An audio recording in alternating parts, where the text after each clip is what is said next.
So, if you're the parent of an under five, one of the biggest things that we constantly talk about is how can I find any time to spend any significant time with God while 40,000 people are constantly touching me? We feel like our time with God has been stolen from us while we're just being climbed over all the time. Do you remember? Do you remember before, children? Do you remember when our times with God was reading the Bible for hours in the sunshine, listening to your favorite worship music over and over again, napping with Jesus? It was amazing. It was so nice. Now, our times with God look like shoving music on while we're desperately trying to do dishes and preventing our toddler from killing themselves. Please wait. I'm trying to worship. Whoa, no! Being tugged on, grabbed on, poked, and annoyed while we're trying to read the Bible. And slipping into unconsciousness while we're attempting to do something on the internet with God.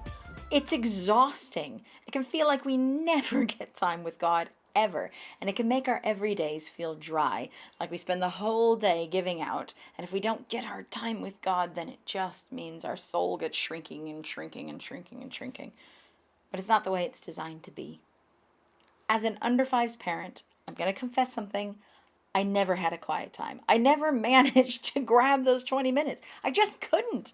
And if you are a parent who can, I'm so happy for you. And if you're a parent who can't, that's okay.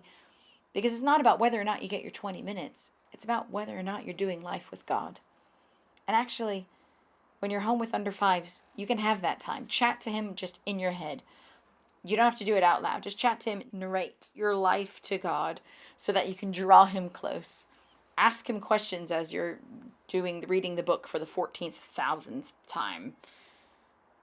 Enjoy him in the everyday. When you're putting your kid down to sleep, just ask him to come.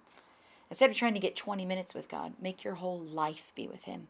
So that you wake up in the presence of God, you do your ordinary bits of life with him, and you go to sleep having spent your whole day with him.